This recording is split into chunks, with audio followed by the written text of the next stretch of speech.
Welcome to Live, Life Inspired Views for Every Day. My name is Chris Meyer, and I'm a curious soul. Last week, I wrote about my 50th class reunion. That night, I had a special conversation with a classmate. I saw him almost the first thing when I entered the room where our reunion was being held. Steve. I hadn't seen him in over 50 years in high school, but he was as recognizable at 68 as he was at 18. After we hugged and experienced the amazement of seeing each other again, Steve said something like, "Your dad. I will never forget your dad and what he did for me." I held up a silver necklace from around my neck and said, "I have some of my dad's ashes in here."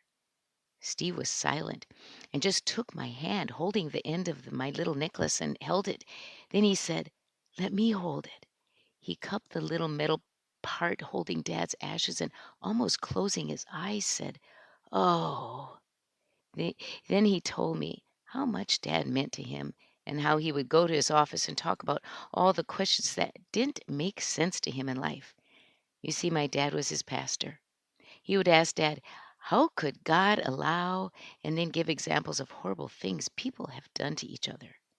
Steve said that my dad didn't have any magic answers, but told him, "We just have to have faith," which is something Steve said he's continued to have even though he still can't understand so many whys.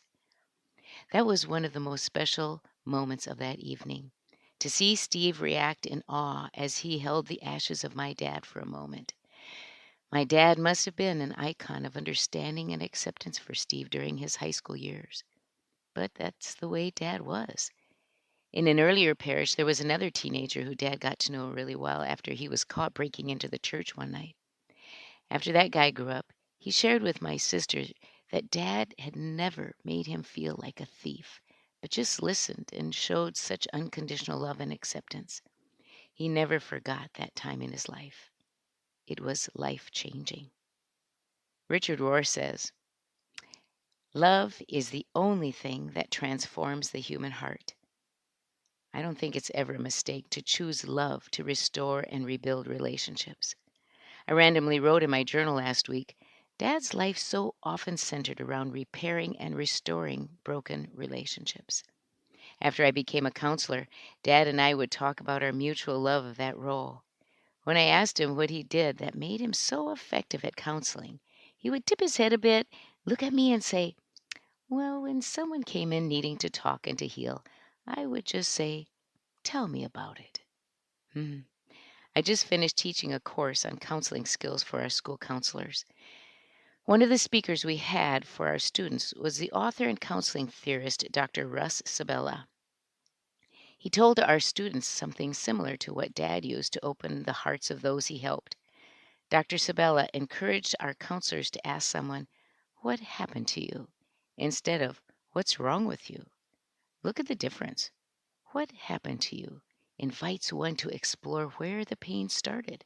Then you can journey together forward to find a solution with which you can live and transform the pain to wholeness.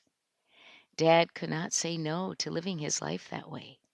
Helping people sort out the hurts and difficulties in their lives was his best gift. He did it through love and acceptance for the person just as they were. In that way, people were able to see and feel their value, which becomes the foundation for living through the challenges in life to find a better and happier perch upon which to live. I'm so thankful he was in the lives of Steve and the other young man who sat in his office. They left with a bit of Dad with them. They didn't need a necklace with his ashes to remind them of the difference that wise listener made in their lives. I wish I had been able to talk with Steve a bit longer that night. I would have liked to ask him where he spread Dad's influence. Just like the ashes of someone are strewn in special places, so we spread the influence of those in our lives to others we meet. As I watched Steve hold the necklace containing Dad's ashes, I knew he must have spread that wise influence well. Thanks, Steve. This week, as you are with people, think about how through you they are affected by someone in your life who has graced you with their influence. Isn't it something that when we reflect on those influences that warm our being, It is from those who influence us with kindness, understanding, caring, and love that moves us on. The dark influences do not warm our being. That is how we know which to follow. On your bathroom mirror, write, "Whose influence do I treasure?" Then give a silent thank you. Join me next Monday for Live, Life Inspired Views for Every Day. I'm Chris Meyer, and I'm a curious soul.